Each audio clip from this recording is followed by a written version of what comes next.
मग पप्पा नाही केलं पप्पा हळू हळू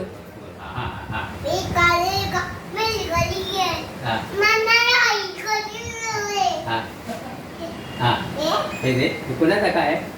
माझे आहे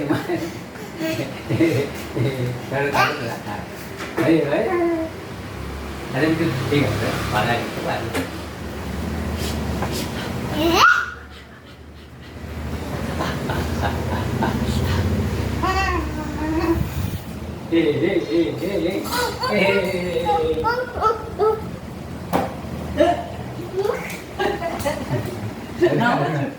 धावत सुटलं